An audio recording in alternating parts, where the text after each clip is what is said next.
Καλησπέρα σας φίλες και φίλοι, χρόνια πολλά και καλή χρονιά σας εύχομαι. Στην πρώτη εκπομπή το πεδίο ιδεών σήμερα θα ασχοληθεί με τις εξελίξεις στον τόπο με σημείο αναφορά στην οικονομία. Ραγδαίες οι πολιτικές εξελίξεις, την 25η Γενάρη θα έχουμε εκλογές, προεκλογική περίοδος αυτή που διανύουμε, αλλά από την άλλη το μεγάλο θεμελιώδες ερώτημα είναι ποια είναι η επόμενη μέρα στη χώρα στην οικονομία της. Με αυτό λοιπόν θα ασχοληθούμε σήμερα και παρουσιάζω αμέσως τους σημερινούς προσκεκλημένους της εκπομπής. Είναι ο κύριος Θεόδωρος Κουτρούκης, επίκορος καθηγητής του Τμήματος Οικονομικών Επιστημών στο Δημοκρίτιο Πανεπιστήμιο Θράκης. Κύριε Κουτρούκη, καλώς ορίσατε στο στούντιο της TV100 στο πεδίο ιδεών. Καλησπέρα και στους τηλεθεατές μας. Να είστε καλά. Και είναι και ο κύριος Νίκος Φιλίππου, επιχειρηματίας, πρόεδρος του Think Tank Νέο Ρεύμα, Νέο Όραμα, εδώ Θεσσαλονικιός. Κύριε Φιλίππου, καλώς ορίσατε. Καλησπέρα. Καλησπέρα κύριε Κοντογουλίδη, καλή χρονιά σε όλους. Να είστε καλά. Να ξεκινήσουμε από τον κύριο Κουτρούκη. Επόμενη μέρα στην οικονομία, κύριε Κουτρούκη. Και επειδή με αυτό θα αναλωθεί μεγάλο μέρος της προεκλογικής περίοδου στα κόμματα. Πώς την βλέπετε αυτή την επόμενη μέρα? Πάμε σε αλλαγές ή ο προσανατολισμός της χώρας είναι σταθερός και δεν κινδυνεύει? Δείτε, βέβαια όλα θα εξαρτηθούν, όπως καταλαβαίνετε, από το εκλογικό αποτέλεσμα. Υπάρχει μια μερίδα κομμάτων που αποδέχονται το σημερινό πλαίσιο σχέσεων της χώρας με τους δανειστές, την Ευρωπαϊκή Ένωση, το Διεθνές Νομισματικό Ταμείο κτλ. Από την άλλη πλευρά υπάρχουν κόμματα τα οποία διεκδικούν έναν αναπροσανατολισμό της οικονομικής πολιτικής που θα αλλάξει τους όρους του δανεισμού της χώρας, θα επαναδιαπραγματευτεί το δημόσιο χρέος και, εν πάση περιπτώσει, θα αλλάξει αρκετά πράγματα από ό,τι ευαγγελίζεται στην οικονομία. Έχει σημασία ποιος θα κερδίσει τις εκλογές, λοιπόν. Από την άλλη πλευρά, φαίνεται ότι οι θεμελιώδες πυλώνες της χώρας, όπως η συμμετοχή στην Ευρωπαϊκή Ένωση, η συμμετοχή στο ευρώ και, εν πάση περιπτώσει, η εξυπηρέτηση των δανειακών αλλαγών της χώρας με μια διαδικασία δεν φαίνεται να τίθεται να αμφιβόλω σε αυτή τη φάση. Έχω την εντύπωση ότι ο μεγαλύτερος κίνδυνος είναι να έχουμε μια περίοδο ρευστότητας, πολιτικής ρευστότητας αμέσως μετά τις εκλογές. Πολιτικής αστάθειας, έτσι. Ακριβώς. Γιατί το ρευστότητα πάει στο οικονομικό και προκαλεί κάποια ερωτήματα, θα το συζητήσουμε σε λίγο. Ωραία. Και βέβαια αυτό ενδεχομένως θα έχει και πολλές συνέπειες για την οικονομία. Νομίζω δεν είναι τόσο το πρόβλημα αν θα κυβερνήσει κάποιος και πώς θα κυβερνήσει τόσο πολύ, όσο όταν έχουμε γρήγορα μια ισχυρή, μια σταθερή κυβέρνηση που θα χαράξει μια οικονομική πολιτική ξεκάθαρη, κρυστάλλινη θα έλεγα, θα διασκεδάσει τους φόβους των αγορών και θα δώσει όλη αυτή την αστάθεια που έχει δημιουργήσει στην οικονομία τον τελευταίο καιρό, στο χρηματιστήριο, στις αγορές των ομολόγων κτλ. Θα δώσει ένα στίγμα ώστε να επανέλθει η ηρεμία στις αγορές. Μάλιστα. Τώρα, κύριε Φιλίππου, το ίδιο ερώτημα και σε εσάς. Πρώτα όμως να διευκρινίσουμε, επειδή το βλέπει ο κόσμος, το είπα και εγώ πριν από λίγο, τι σημαίνει το Think Tank Νέο Ρεύμα, Νέο Όραμα? Τι ακριβώς είναι? Κύριε Κοντογουλίδη, είναι ένα think tank το οποίο αποτελείται από επιχειρηματίες. Έχει σχηματιστεί από δεκαετίες και υπάρχει και λειτουργεί στη Θεσσαλονίκη. Αποτελείται από επιχειρηματίες οι οποίοι ασχολούνται με την παραγωγή και τις επενδύσεις.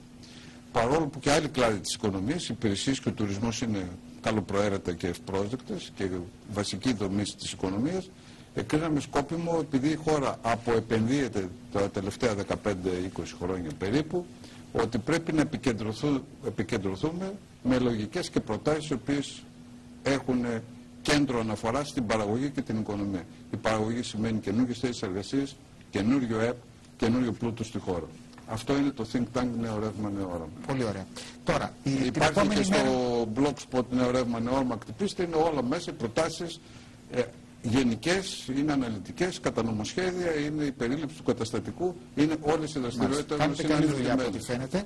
Από αυτά, έτσι όπως τα μελετάτε και στο Think Tank, αλλά και γενικότερα έτσι, στην επιχειρηματική δραστηριότητα που έχετε, βλέπετε ότι η επόμενη μέρα στην οικονομία έχει το χαρακτήρα του θα είναι προβληματική ή η επόμενη μέρα μας κάνει να βλέπουμε αισιόδοξα τα πράγματα? Κύριε Κοντογουλίδη, να σας πω καταρχάς, η πρώτη οπτική γωνία η δική μας είναι ποια είναι τα σημεία τα οποία ήδη υπάρχει ή είναι απαραίτητο να υπάρξει εθνική σύγκληση. Εθνική σύγκληση των πολιτικών δυνάμεων. Σε αυτό το κομμάτι το οποίο εμείς ευαγγελιζόμεθα ότι πρέπει να υπάρξει σύγκληση βασικά στα οικονομικά στοιχεία είναι το εξής. Ότι η ευρωπαϊκή προοπτική της χώρας δεν τίθεται να αμφιβόλω από καμία πολιτική δύναμη αυτή τη στιγμή που είναι η διατήρησή μας στην Ευρωζώνη και φυσικά και στην Ευρωπαϊκή Ένωση. Το δεύτερο κομμάτι το οποίο έχει πέστη σύγκριση είναι ότι δεν μπορεί η χώρα να ξαναζεί με τα ελλείμματα. Δεν μπορεί η χώρα να χρηματοδοτείται ή να ζει με 35 δισεκατομμύρια ευρώ το χρόνο ή περίπου 35, 30, κατά άλλους 35, τα οποία ήταν τα ελλείμματα που είχαμε μέχρι το 2009. Το τρίτο βασικό σημείο σύγκριση είναι ότι όλες οι δυνάμεις και από την κυβέρνηση και από την αντιπολίτευση και από όποιο είναι το εκλογικό αποτέλεσμα στις επόμενες εκλογές θεωρούν ότι οι θέσεις εργασίας και οι επενδύσεις το μεγάλο πρόβλημα με τις είναι ο κύριος φορέας ο οποίος μπορεί να βγάλει τη χώρα από την κρίση. Διότι όσο και να δανειζόμεθα, όση αναδιάρθρωση του χρέους και να γίνει, ήδη έχει γίνει ένα σημαντικό μέρος, αλλά και αν ακόμη γίνει κάποιο άλλο, είτε με απευθείας κούρεμα είτε με αναδιάρθρωση που ισοδυναμεί με κούρεμα, εάν η χώρα δεν μπορεί να παράγει, αν σταματήσει να έχει ελλείμματα και δεν μπορεί να παράγει, να αυξηθούν ο λόγος εξαγωγών με εισαγωγές, δεν μπορεί η χώρα ποτέ να ορθοποδήσει και φυσικά αυτό το πληρώνει ο εργαζόμενος, ο οποίος δεν έχει εισοδήματα. Πολύ ωραία. Πάμε τώρα στο θέμα της βιωσιμότητας των ελληνικών επιχειρήσεων. Θέλω να ρωτήσω τον κύριο Κουτρούκη αν το οικονομικό περιβάλλον, το οποίο κατά την άποψή του ήρθαν αντιμέτωπες οι ελληνικές επιχειρήσεις τα τελευταία χρόνια, ήταν αυτό που έπρεπε να είναι και σε επίπεδο φορολογίας και σε επίπεδο ανάπτυξης και σε επίπεδο, αν θέλετε, επενδύσεων, και τι είναι αυτό που αποτελεί βασική προϋπόθεση προκειμένου να βελτιωθεί αυτό το οικονομικό περιβάλλον. Ναι, η αλήθεια είναι ότι αμέσως μετά την εκδήλωση της κρίσης και την τοποθέτηση της χώρας σε ένα καθεστώς επιτήρηση με τα μνημόνια, αντιμετωπίστηκε ένα μεγάλο θέμα πιστωτικής ασφυξίας στην αγορά. Οι επιχειρήσεις και ακόμα περισσότερο μικρομεσαίες που δεν έχουν πρόσβαση και σε δανεισμό εκτός των συνόρων της χώρας ενδεχομένως, ήρθαν αντιμέτωπες με ένα τεράστιο πρόβλημα. Αυτό το πρόβλημα συνεχίστηκε για αρκετά χρόνια. Και το ένα θέμα που θα λέγαμε ότι είναι κρίσιμο για τις επιχειρήσεις είναι η δυνατότητα να βρίσκουν πιστώσεις για να μπορούν να χρηματοδοτούν τις επενδύσεις τους, να μπορούν να χρηματοδοτούν κεφάλαιο κίνησης, να μπορούν να εκδηλώνουν ομαλά την οικονομική τους λειτουργία. Από την άλλη μεριά φαίνεται πως παρά τις μεταρρυθμίσεις που προωθήθηκαν εξαιτίας και της συμμετοχής της χώρας σε αυτό το μηχανισμό στήριξης, το περιβάλλον της γραφειοκρατίας, των διοικητικών αγκυλώσεων και γενικά των παραγόντων που αποτρέπουν τις επενδύσεις δεν έχει ξεπεραστεί σε τόσο μεγάλο βαθμό όσο τουλάχιστον προέβλεπαν ακόμα και τα ίδια τα μνημόνια. Τέλος, ένα σημείο που είναι πάρα πολύ σημαντικό για τις επιχειρήσεις και πρέπει να υπογραμμίσουμε είναι το φορολογικό καθεστώς.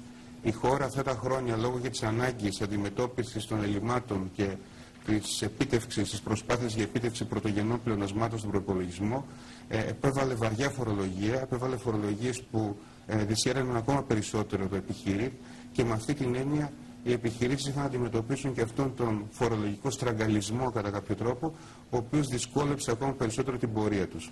Από την άλλη μεριά, δεν πρέπει να ξεχνά κανείς ότι σε αυτό το περιβάλλον έκλεισαν πολλές επιχειρήσεις, κυρίως μικρομεσαίες. Είχαμε φυγή κεφαλαίων. Υπάρχει αυτός ο κίνδυνος και για το μέλλον, θα το πούμε με τον κύριο Φιλίππου. Και βέβαια αυτό που έχει σημασία είναι ότι βέβαια δημιουργήθηκαν και κάποιες νέες επιχειρηματικές ευκαιρίες, στις οποίες και πάλι οι επιχειρήσεις έρχονται να καλύψουν τα κενά που δημιουργούνται στην οικονομική ζωή. Έχω την εντύπωση ότι ο επιχειρηματικός χάρτης μετά το τέλος όλης αυτής της περιπέτειας της χώρας, μέσα σε μια δεκαετία από την έναρξη της οικονομικής κρίσης, ήταν αρκετά διαφορετικός από ό,τι το γνωρίσαμε το 2008-2009. Προς το καλύτερο? Θα είναι αρκετά διαφορετικό. Θα έχουμε μια μεγάλη μερίδα επιχειρήσεων που έμαθαν να δραστηριοποιούνται επιχειρηματικά με έναν τρόπο να έχουν εξαφανιστεί, και από την άλλη θα δούμε επιχειρήσεις που θα δραστηριοποιούνται σε νέους κανόνες παιχνιδιού, με νέους όρους και προϋποθέσεις, ενδεχομένως πιο υγιείς επιχειρήσεις. Μάλιστα. Κύριε Φιλίππου, βασική προϋπόθεση βιωσιμότητας μιας επιχείρησης είναι η ρευστότητα, έτσι. Η ρευστότητα και στο γενικότερο περιβάλλον και που έχει σχέση με το τραπεζικό σύστημα και την γενικότερη κίνηση. Θέλω λίγο να αναφερθείτε σε αυτό. Έχετε κάνει κάποιες συγκεκριμένες προτάσεις μέσα από το Think Tank για το ζήτημα της ρευστότητας και είναι ένα θέμα το οποίο παίζει αυτό το διάστημα. Το ακούμε κατά κόρον και στην πολιτική αντιπαράθεση των κομμάτων, στα οικονομικά τους προγράμματα. Θέλω την άποψή σας. Κύριε Κουντουρή, το θέμα της ρευστότητας, εάν βάλουμε τα θέματα της χώρας σε μια πυραμίδα και τα ιεραρχήσουμε έστω και θεωρητικά 1, 2, 3 ποια είναι τα πιο σπουδαία θέματα, πιστεύω ότι είναι ένα από τους 3 βασικούς πυλώνες της οικονομίας συνολικά. Και ασχέτως το τι λέγεται, τι γράφεται από τη διανόηση, είτε την επικοινωνιακή είτε και την ακαδημαϊκή πολλές φορές, η μεγαλύτερη φυγή κεφαλαίων παρουσιάστηκε από το 2010 μέχρι το 2012. Περίπου 80 δισεκατομμύρια ευρώ έφυγαν από το τραπεζικό σύστημα.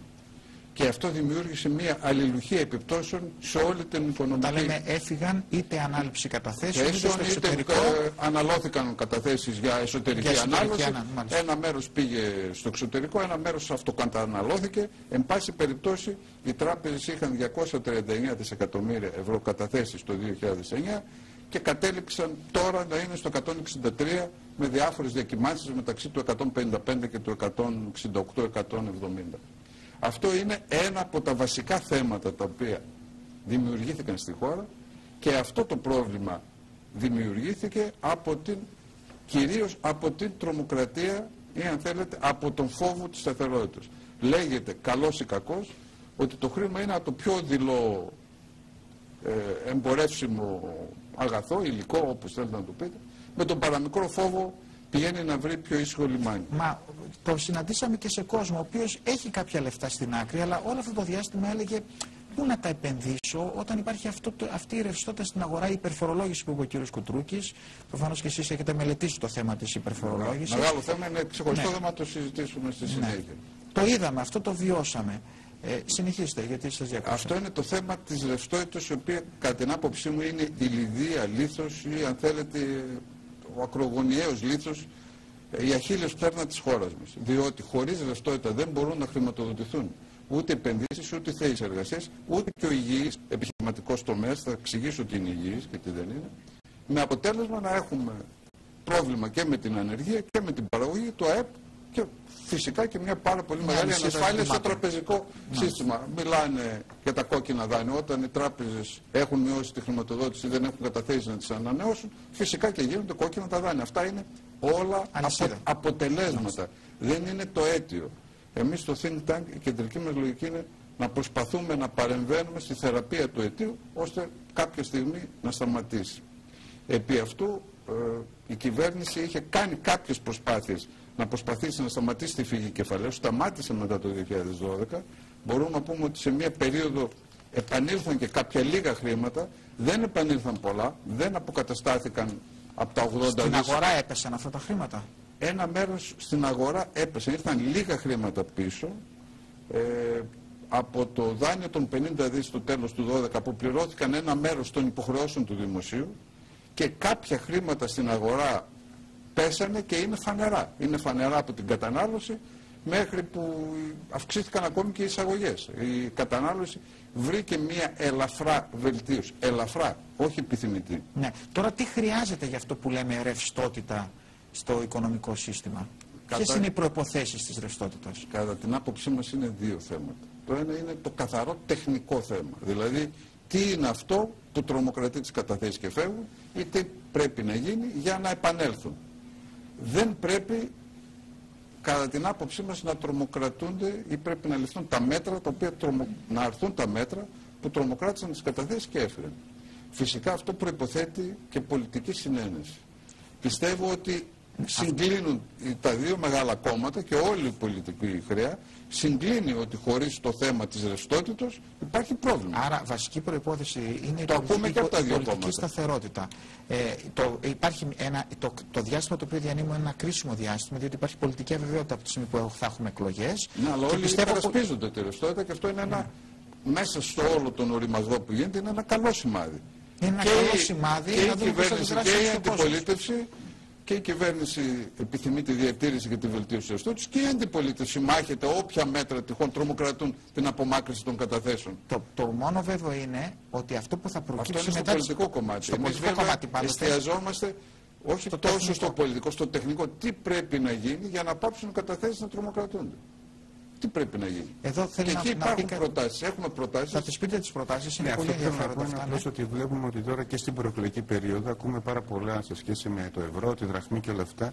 Και αυτά όλα είναι κινήσεις, ενδεχομένως προεκλογικά πυροτεχνήματα. Δημιουργούν φόβο όμως στον κόσμο. Δημιουργούν φόβο στους καταθέτες. Ναι. Και όχι μόνο στον απλό κόσμο, αλλά και στους ανθρώπους οι οποίοι έχουν τα μεγάλα κεφάλαια στον τόπο. Σου λέω άλλος τι γίνεται τώρα. Έχω την εντύπωση ότι θα έπρεπε να μείνει απ' έξω από την προεκλογική αντιπαράθεση αυτό το θέμα. Γιατί αυτό επηρεάζει τις επιχειρήσεις, επηρεάζει τα κεφάλαια. Έχουν ένα σωρό πράγματα να αντιπαρατεθούν οι πολιτικές δυνάμεις. Θα μπορούσε να μείνει απ' έξω αυτό. Ναι, τώρα, για αυτό που είπατε πριν. Για τις καταθέσεις επί του τεχνικού κομματιού, συμφωνώ με τον κύριο Κουτρούκη. Φυσικά πρέπει να μείνει έξω από την αντιπαράθεση, όχι μόνο σαν τίτλους και σαν, αν θέλετε, σαν προβαλλόμενο επικοινωνιακό θέμα. Πρέπει να βγει από την αντιπαράθεση και όλα τα μέτρα που μπορούν να κινδυνεύσουν στην τρομοκρατία των καταθέσεων. Διότι τα μέτρα είναι αυτά που προκαλούν την τρομοκρατία. Η τρομοκρατία δεν είναι αυτοτροφοδοτούμενη από μόνη της. Και σε αυτά υπήρξε πολλά μέτρα που τρομοκρατούν τις καταθέσεις. Οι κατασχέσεις μέχρι 5.000 ευρώ. Στην Ευρώπη δεν υπάρχουν κατάσχεση καταθέσεων στα 5.000 ευρώ μόλις φτάσει το όριο μιας φορολογικής οφειλής, η οποία και αυτή σήμερα έχει ακουστεί αυτό, παρόλο που δεν είναι η ενότητα να υπάρχει. Η λεγόμενη υπέρμετρη φορολόγησης δεν είναι ακριβή από μόνη της ως ποσοστό ή σαν απόλυτη δαπάνη. Ο συσχετισμός ότι δεν υπάρχουν εισοδήματα για να την πληρώσουν. Αυτό είναι το κύριο πρόβλημα. Το να έρθουν τα χρήματα αυτών που τα έβγαλαν έξω ξανά στο εσωτερικό της χώρας δεν παίζει σημαντικό ρόλο και το σύστημα του πόθεν έσχες. Δηλαδή ο άλλος ο οποίος έχει τα λεφτά του έξω. Βέβαια για να τα βγάλει έξω μπορεί να τα έχει βγάλει νόμιμα, μπορεί να τα έχει βγάλει όχι παράνομα, με την έννοια ότι μπορεί να κρύβεται πίσω από το χρήμα αυτό μαύρο χρήμα. Αυτό είναι λογικό να υπάρχουν ελεκτικοί μηχανισμοί για να το ελέγξουν. Παρ' όλα αυτά όμως, κατά την άποψη σας δεν πρέπει να γίνει μια θεαματική κίνηση από την όποια κυβέρνηση, προκειμένου να υπάρχει ο λεγόμενος επαναπατρισμός των κεφαλαίων του εξωτερικού? Κύριε Κοντοβίλη, τοποθετείτε πολύ σωστά ένα κρίσιμο θέμα και ένας πάρα πολύ μεγάλος μύθος. Λέγεται ότι τα χρήματα που πήγαν στο εξωτερικό μπορεί να είναι άλλα άσπρα, μπορεί να είναι άλλα μαύρα. Ένα πολύ απλό ερώτημα, το οποίο έχει τεθεί, το έχουμε θέσει στις αρχές και σε αυτή την κυβέρνηση και στην προηγούμενη και φυσικά και στην επόμενη. Το χρήμα που είναι οι καταθέσεις που βρίσκονται στο ελληνικό τραπεζικό σύστημα, τα 163 δις σήμερα ή όσα είναι, 162-163. Αυτά δεν είναι άσπρα και μαύρα εξίσου? Δηλαδή ένας ο οποίος έχει χρήματα στην τράπεζα είτε στις ξένες τράπεζες που είναι ένα μέρος από τα 80 δις και το υπόλοιπο μέρος το οποίο είναι στις ελληνικές τράπεζες, τα 163 δις που είναι κατά τα 2 τρίτα η συντριπτική πλειοψηφία των καταθέσεων. Δεν ισχύει το ίδιο μέτρο άσπρου και μαύρου χρήματος και στη μία περίπτωση και στην άλλη? Δεν μπορεί να υπάρχει πόθεν έσχεση και στη μία περίπτωση και στην άλλη? Αν επιβληθεί ο πρώτος φόρος στις καταθέσεις εξωτερικού επί τη επιστροφή τους, δεν πρέπει να επιβληθεί επί τη κάθε ανάληψη? Τώρα ακραίο είναι αυτό που λέω, αλλά είναι η ίδια λογική και στις ελληνικές καταθέσεις. Εκεί υπάρχει ένα πρόβλημα. Ποιες είναι άσπρες καταθέσεις, ποιες είναι μαύρες?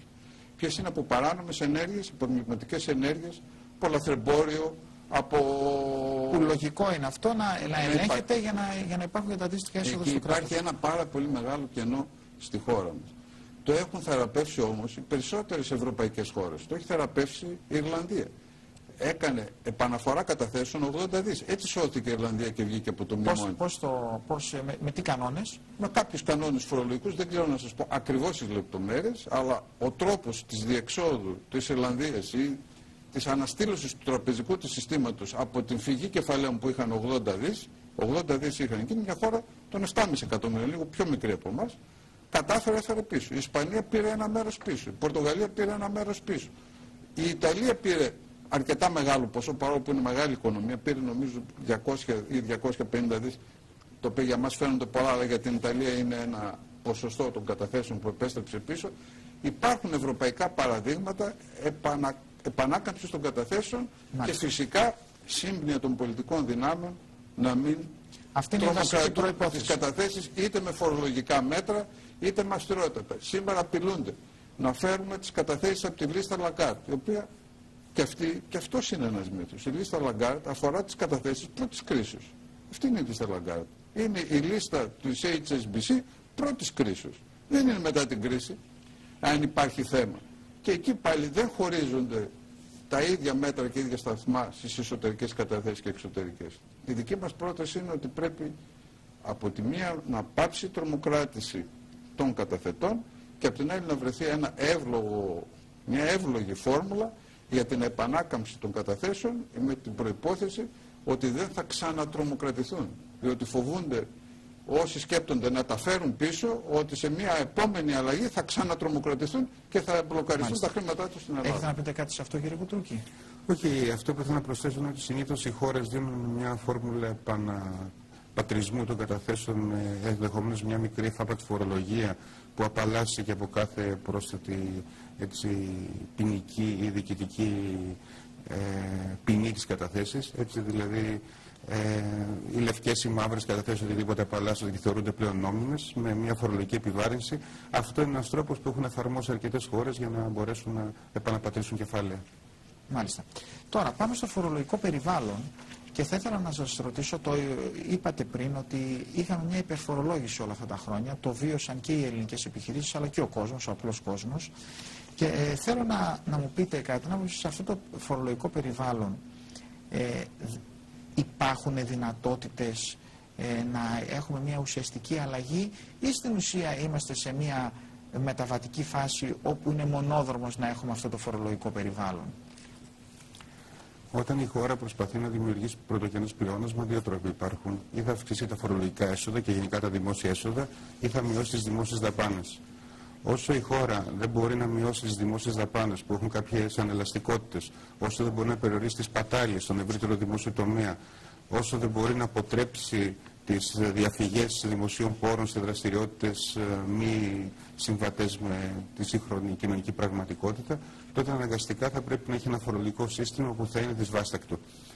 Επίσης πρέπει να γίνει και ένας διαχωρισμός στο φορολογικό σύστημα στο κατά πόσο διευκολύνει την επιχειρηματικότητα, διευκολύνει τις επενδύσεις και φορολογεί τις επιχειρήσεις για κάθε τους δραστηριότητα πάρα πολύ βαριά, ή από την άλλη μεριά φορολογεί δραστηριότητες οι οποίες δεν είναι απαραίτητα κρίσιμες για το επιχειρήν.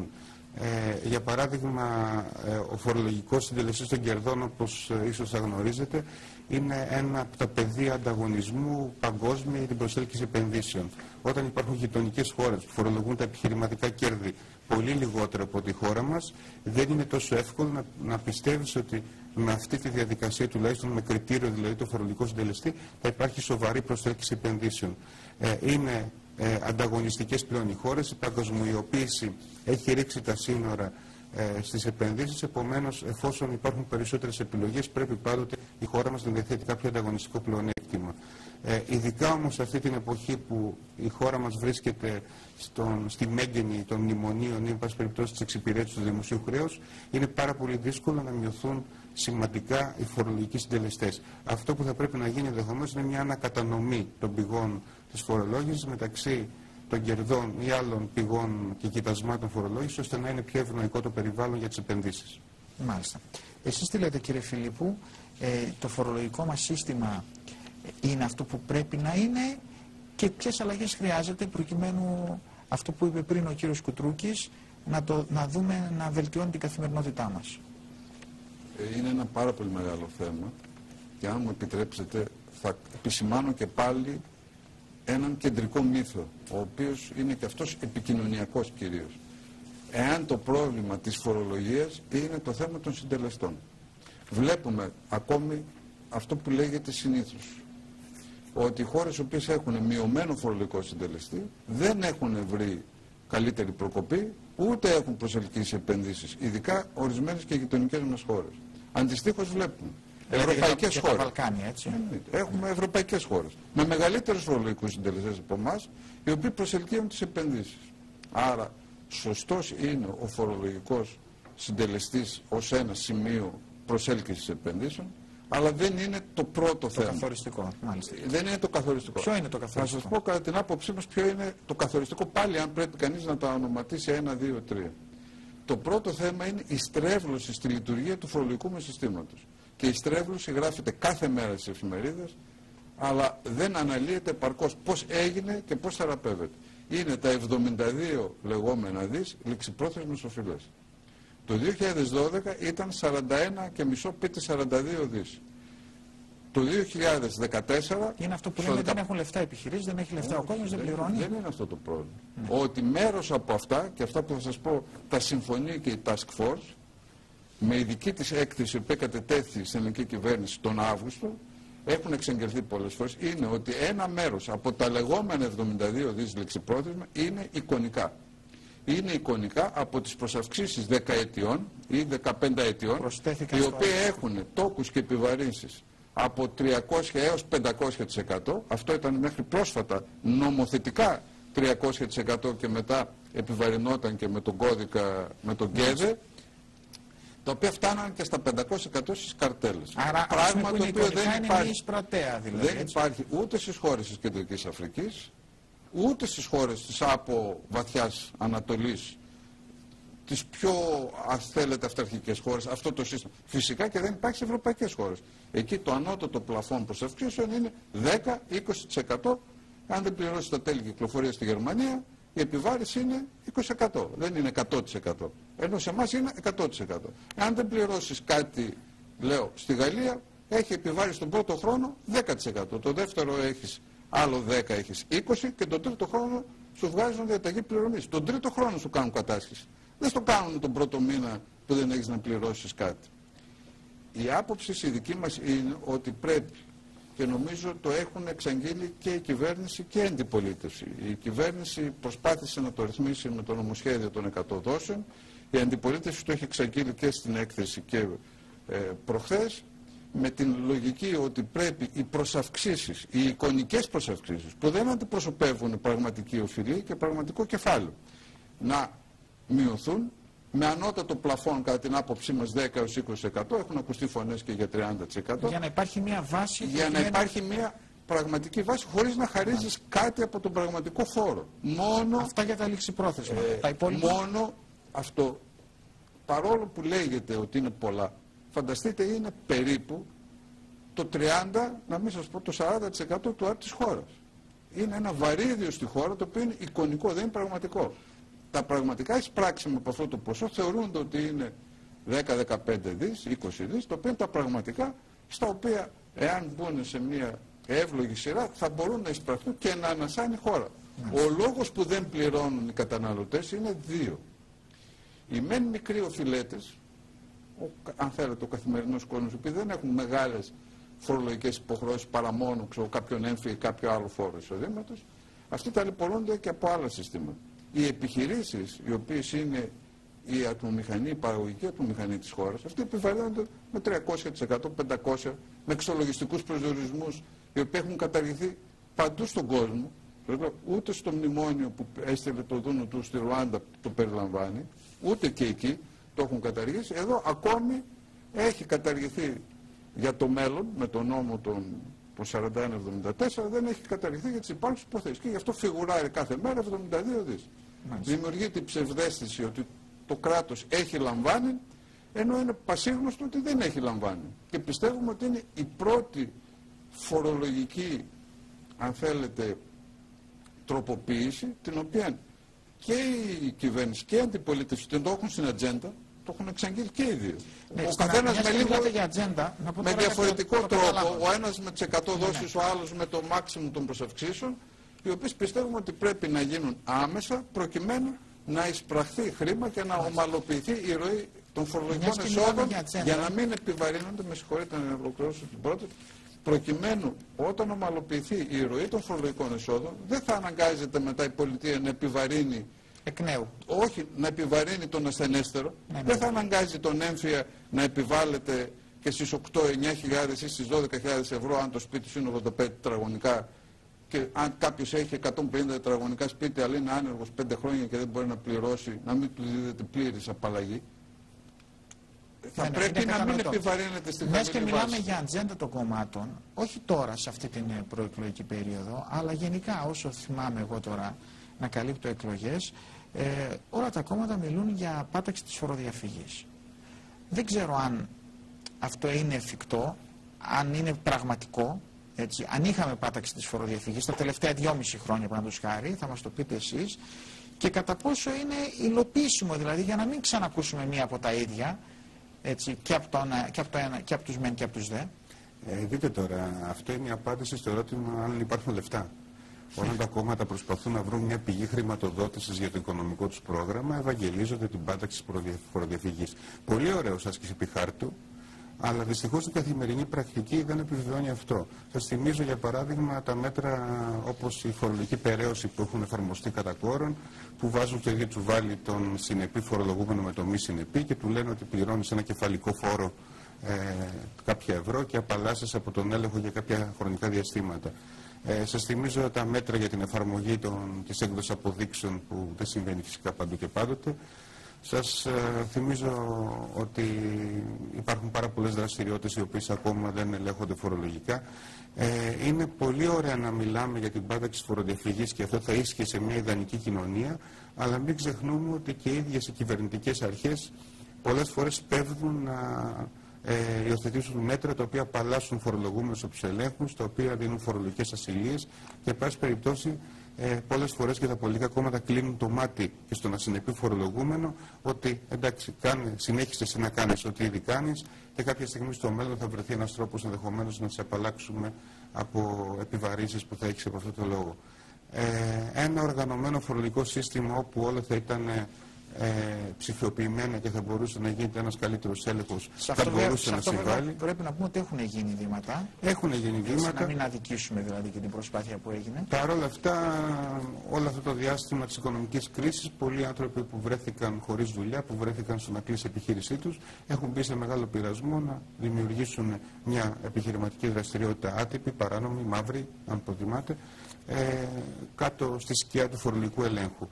Όταν η έναρξη της επιχειρηματικής δραστηριότητας είναι ακριβή, κυρίως για ατομικές επιχειρήσεις, όταν υπάρχουν τα τέλη επιτιδεύματος που σε φορολογούν είτε έχεις εισοδήματα είτε δεν έχεις, καταλαβαίνετε ότι ο πειρασμός κάποιου να περάσει πίσω από το παραβάν του φορολογικού ελέγχου είναι πάρα πολύ μεγάλος. Λοιπόν, θα πάμε τώρα φίλες και φίλοι σε ένα σύντομο διαφημιστικό διάλειμμα και μετά θα συνεχίσουμε την συζήτηση μαζί με τον κύριο Κουτρούγη και τον κύριο Φίλιππου. Διαφημίσεις και μετά και πάλι μαζί.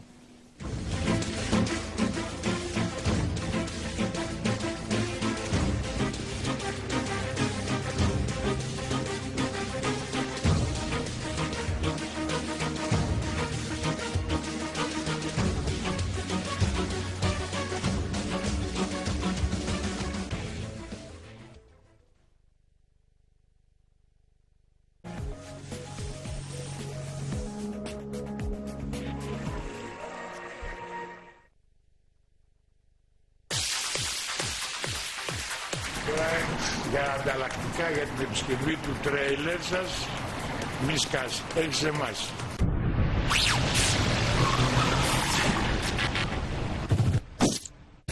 Για κάθε βλάβη σε οποιοδήποτε χώρο όλο το 24ωρο κάλεστε στο 502-503. Άμεση δράση τεχνητών. Ανακαινίζουμε κάθε χώρο, επιδιορθώνουμε κάθε βλάβη. Άμεσα, υπεύθυνα, γρήγορα, οικονομικά.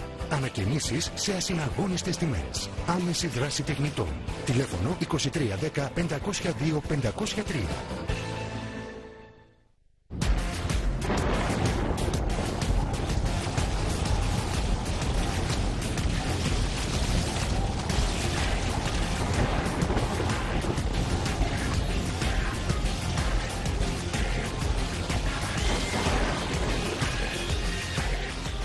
Ενημερώσου για οδηγίες προστασίας από ακραία καιρικά φαινόμενα στο www.civilprotection.gr. Τιμή στον Teriad στο Τελόγλιο Ίδρυμα Τεχνών. 40 χρόνια μετά τη μεγάλη έκθεση αφιέρωμα της γαλλικής κυβέρνησης στον στρατή Ελευθεριάδη Teriad, το Τελόγλιο Ίδρυμα τιμά τον σπουδαίο Έλληνα εκδότη και τεχνοκριτικό που ενέπνευσε τους μεγαλύτερους καλλιτέχνες του 20ου αιώνα. Ματίς, Πικάσο, Μυρό, αλλά και ο δικός μας Θεόφιλος συναντιούνται στο Τελόγλιο Ίδρυμα μέσα από το αρχείο Σπιτέρι και τις εξαιρετικές εκδόσεις του Teriad από τις 14 Νοεμβρίου στο Τελόγλιο Ίδρυμα Τεχνών. Χορηγή επικοινωνίας FM 100 TV 100.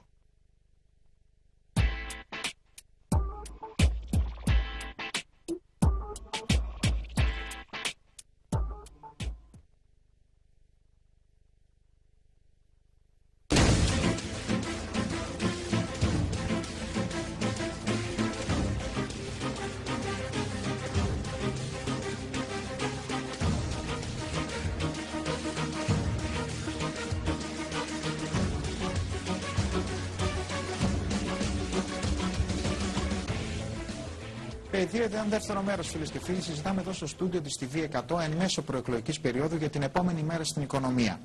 Συζητάμε με τον Θόδωρο Κουτρούκη, επίκουρο καθηγητή οικονομικών επιστημών στο Δημοκρίτιο Πανεπιστήμιο Θράκης, και τον κύριο Νίκο Φιλίππου, επιχειρηματία, πρόεδρο του Think Tank Νέο Ρεύμα, Νέο Όραμα. Κύριε Φιλίππου, θέλω και τη δική σας άποψη για το φορολογικό περιβάλλον και κυρίως για την πάταξη της φοροδιαφυγής. Είναι ένα πάρα πολύ μεγάλο θέμα. Το πρώτο, πιστεύω, σε προτεραιότητα είναι η πάταξη του ΦΠΑ. Είναι η ίσπραξη του ΦΠΑ, η ενδυνάμωση των μηχανισμών για την πάταξη του ΦΠΑ. Αυτό είναι η έκθεση παραστατικών στοιχείων. Αυτό είναι ένα πάρα πολύ βασικό σημείο που είναι η ροή των πραγμάτων.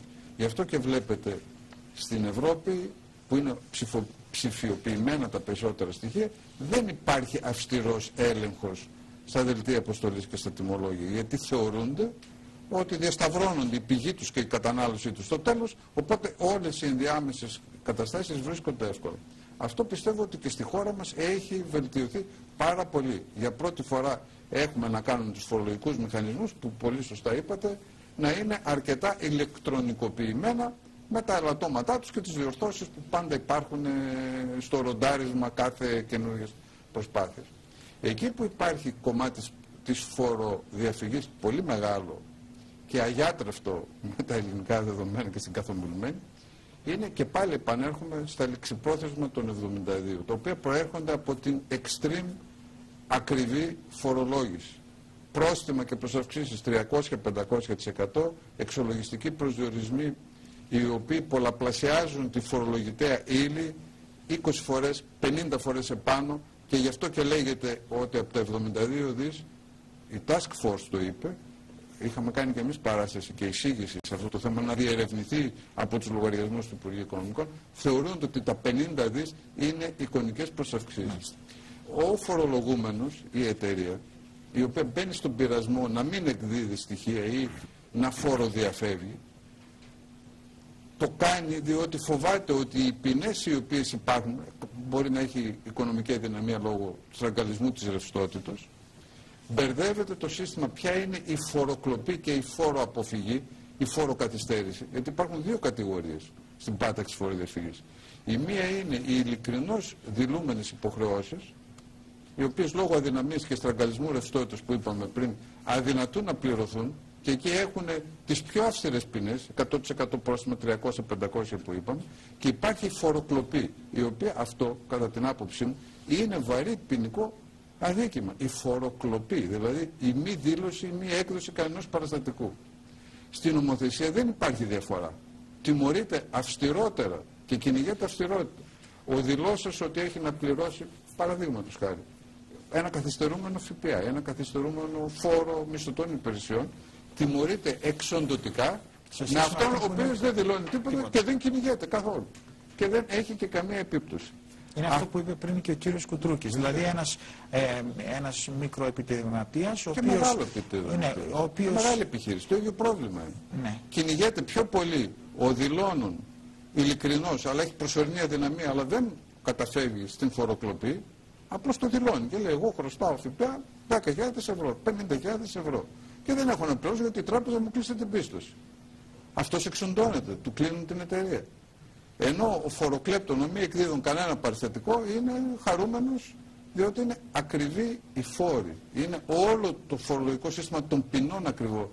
Κατά την άποψή μας, όχι των φορολογικών συντελεστών, που και αυτοί μπορούν να μειωθούν, αλλά είναι οι ποινές εξοντωτικές, και γι' αυτό και κτίσαν ένα ιδεολόγημα 50 δις από τα 70 να είναι εικονικά.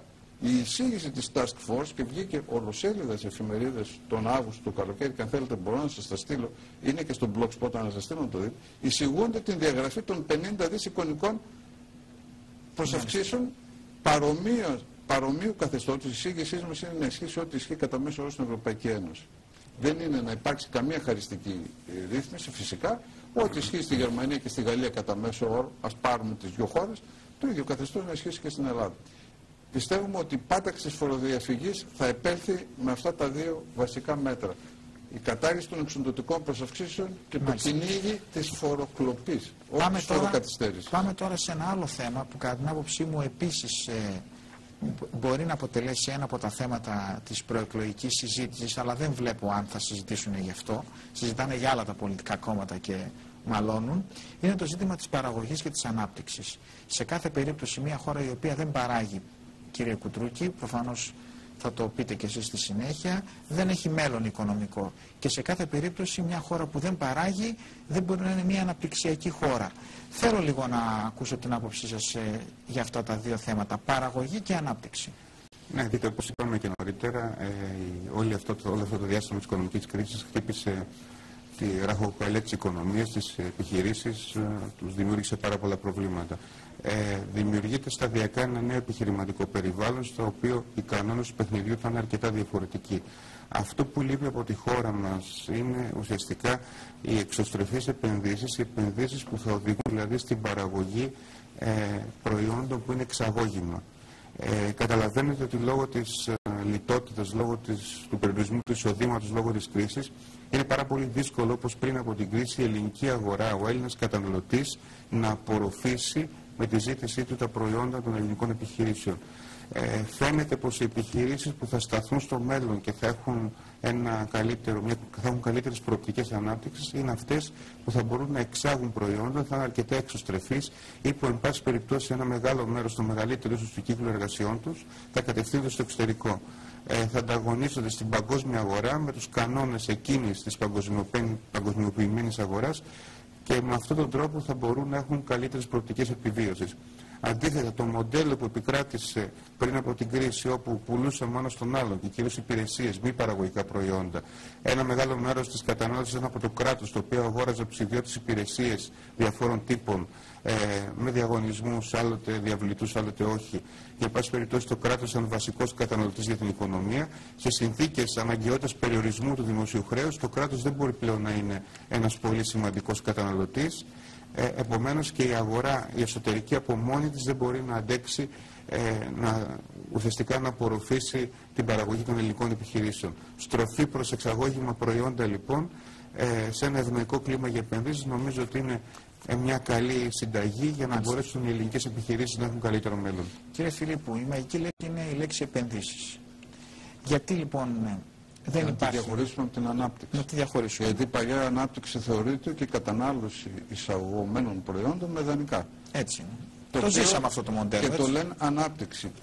Υπάρχει μια σύγχυση και σε αυτό. Άλλο ανάπτυξη, άλλο παραγωγή. Ανάπτυξη μπορεί να έχει και με κατανάλωση εισαγωμένων. Καλά έχει και εισαγωγές, αλλά πρέπει να έχουμε και τοπική παραγωγή. Ναι, σωστό. Αν θέλετε να το διευκρινίσετε ακόμα περισσότερο, διευκρινίστε το ζήτημα της παραγωγής και της ανάπτυξης. Εγώ θέλω όμως να δώσουμε έμφαση στο ζήτημα των επενδύσεων, γιατί είναι ένα θέμα με το οποίο έχετε ασχοληθεί. Το περιβάλλον, ποιο είναι το ιδανικό περιβάλλον για να έχουμε επενδύσεις και γιατί κατά την άποψή σας και σε αυτό το τομέα υστερούμε δραματικά? Πολύ σωστά λέτε.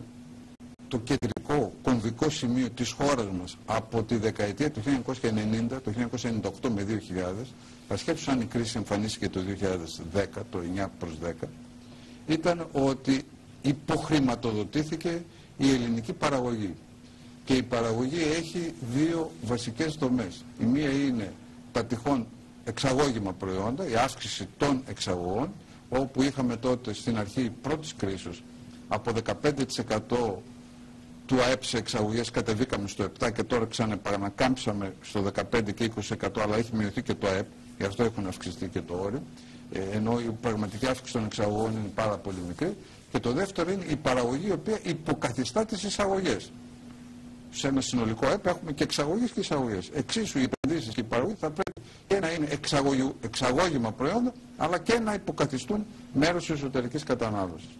Το βασικό κλειδί σε αυτή τη διαδικασία, πιστεύουμε, είναι επενδύσεις. Οι επενδύσεις στους χώρους παραγωγής. Για δύο πράγματα. Πρώτον, δημιουργούν το νέο ακαθάριστο εθνικό προϊόν, το νέο εσωτερικό GDP, λέγεται το Domestic Product, το εσωτερικό προϊόν, δημιουργούν θέσεις εργασίας, δημιουργούν εισοδήματα, αποφεύγουν το στραγγαλισμό του κοινωνικού συνόλου που είναι βασική παράμετρος στην ισορροπία οποιασδήποτε οικονομίας και ασφάλειας. Ειδικά για αυτό το θέμα των θέσεων εργασίας είναι το μεγάλο δράμα, το κλειδί και το μεγάλο δράμα της κοινωνίας σήμερα. Βλέπετε πολιτικά πολλές φορές λένε για τις θέσεις εργασίας, αλλά δεν λένε ότι η προϋπόθεση για να υπάρχουν νέες θέσεις εργασίας, που δεν μπορεί να τις έχει το δημόσιο, είναι η δημιουργία ιδιωτικών επενδύσεων για να απορροφήσουν τις θέσεις εργασίας, όπως γίνεται σε όλα τα μέρη του κόσμου. Εδώ τώρα υπάρχει και μια αντίφαση σε αυτό και έχει ένα πολιτικό υπονοούμενο. Αυτό θέλω να σας το ρωτήσω. Είστε πάρα πολλά χρόνια στο επιχειρήν. Μπορεί παραδείγματος χάρη όλα να συνδυαστούν, δηλαδή και να έχουμε και αύξηση του κατώτατου μισθού και να έχουμε και την επαναφορά παραδείγματος χάρη των 14 μισθών στο δημόσιο τομέα. Βέβαια αυτό δεν έχει σχέση με τον ιδιωτικό τομέα, αλλά το αναφέρω. Και να έχουμε αυξήσεις μισθών και συντάξεων και να έχουμε το φορολογικό περιβάλλον το οποίο έχουμε, το οποίο μπορεί να είναι και ακόμα πιο δυσμενές. Όλα αυτά και να έχουμε και επενδύσεις. Γίνονται όλα αυτά? Ταυτοχρόνως όχι. Μακροχρονίως φυσικά. Διότι αν έχουμε κανόνες που θα προσελκύσουμε επενδύσεις, και μπορώ να σας εξηγήσω τι πιστεύουμε ότι είναι, ποιοι είναι οι κεντρικοί απλοί κανόνες πάλι διακομματικής συμφωνίας, είναι να δημιουργηθούν επενδύσεις και στη ροή και στη δημιουργία επενδύσεων. Δηλαδή με την ταυτόχρονη μείωση της ανεργίας, διότι ο στόχος είναι να μειωθεί η ανεργία. Ήταν 1,5 εκατομμύριο, λέγεται ότι δημιουργήθηκαν 100-150.000 θέσεις εργασίας στον τουρισμό. Εάν αυτές μονιμοποιηθούν και γίνουν και καινούργιες θέσεις και μειωθεί πάλι η ανεργία, ταυτοχρόνως μπορεί να ανεβαίνουν και οι μισθοί. Θέλω να βάλουμε λίγο μια άνω τελεία στο σκεπτικό σας. Θα το συνεχίσουμε την κουβέντα για τις επενδύσεις, για να πάμε λίγο στην τηλεφωνική γραμμή, να δούμε λίγο και την επόμενη μέρα, όχι την πολιτική επόμενη μέρα, την θεσμική επόμενη μέρα στον τόπο, διότι σήμερα μιλάμε για την επόμενη μέρα στην οικονομία, με τον επίκορο καθηγητή συνταγματικού δικαίου της Νομικής Σχολής του Αριστοτελείου Πανεπιστημίου Θεσσαλονίκης, που βρίσκεται στην τηλεφωνική μας γραμμή, είναι ο Παναγιώτης ο Μαντζούφας. Κύριε Μαντζούφα, καλησπέρα από την TV 100 από το Πεδίο Ιδεών. Ναι, καλησπέρα σας και σε εσάς, τηλεθεατές σας. Να είστε καλά. Εδώ συζητάμε σήμερα στο στούντιο για την επόμενη μέρα στην οικονομία, αλλά επειδή η οικονομική σταθερότητα προϋποθέτει την πολιτική σταθερότητα, θέλω να σας κάνω το εξής ερώτημα και θέλω λίγο να διευκρινίσετε κάποια πράγματα.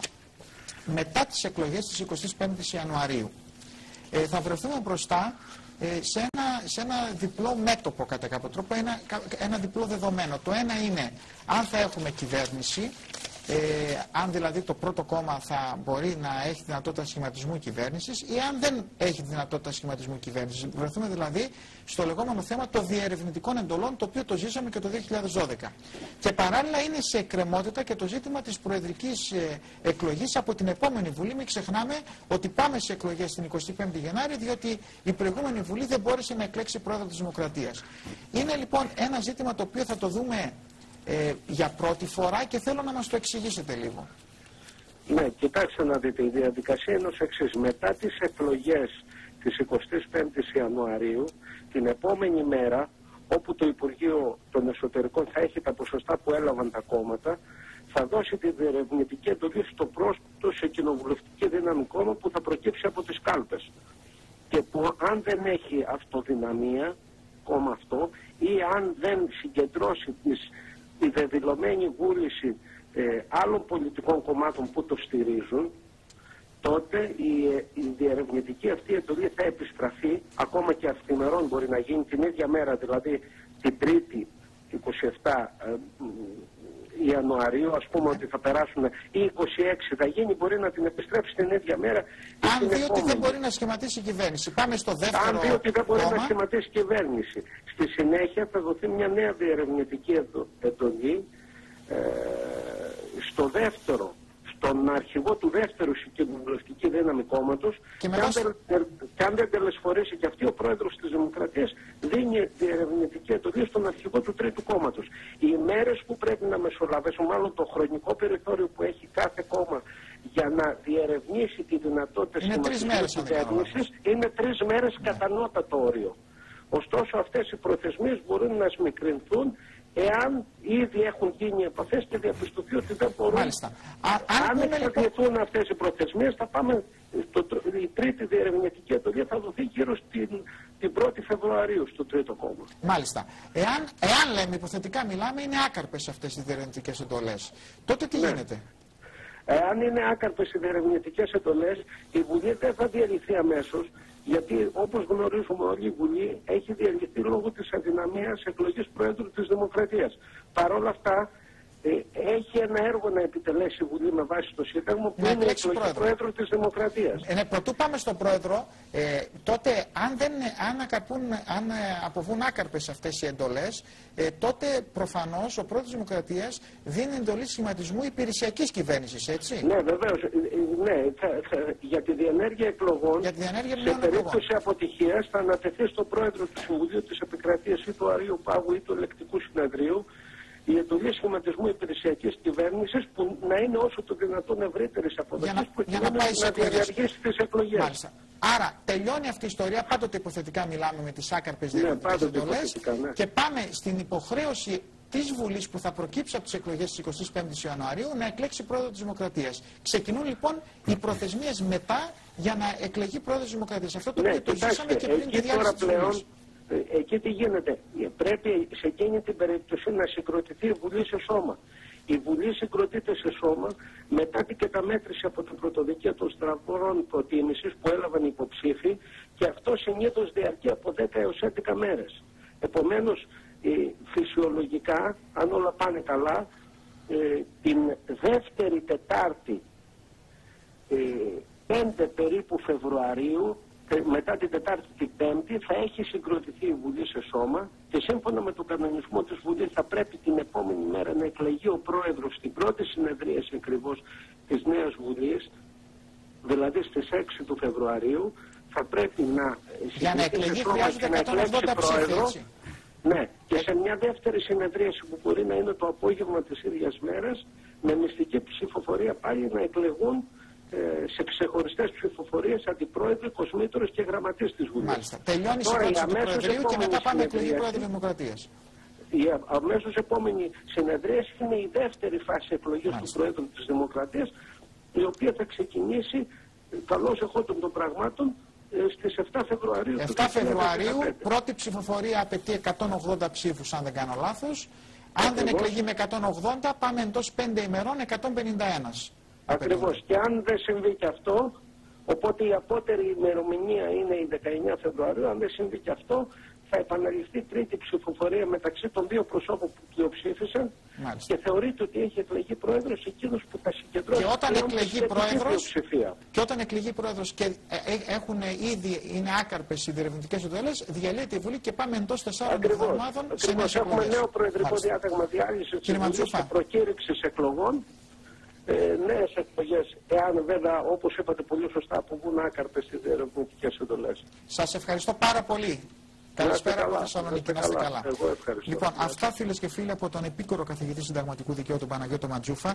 Ήταν πολύ χρήσιμα αυτά που ακούσαμε. Δεν ξέρω αν έχετε να πείτε κάτι. Αν μου επιτρέπετε, έχει πάρα πολύ μεγάλη σημασία να μην παραταθεί αυτή η αστάθεια πολιτική αμέσως μετά τις εκλογές.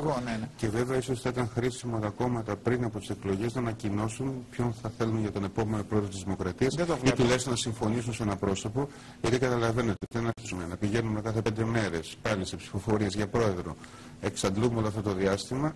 Πολιτικά βέβαια είναι ορθό, γιατί θα βγει Πρόεδρος με την καλύτερη δυνατή συνένεση, εν πάση περιπτώσει, αλλά σε κάθε περίπτωση η οικονομία θα έχει μεγάλους κλειδονισμούς, όπως και το χρηματιστήριο. Έτσι όπως τα ακούσαμε πριν από λίγο, σε περίπτωση, επαναλαμβάνω, όλα αυτά κάνουμε μια υπόθεση εργασίας ότι δεν έχουμε αυτοδύναμη κυβέρνηση. Έτσι. Το πρώτο κόμμα, όποιο και να είναι αυτό, δεν έχει αυτοδυναμία.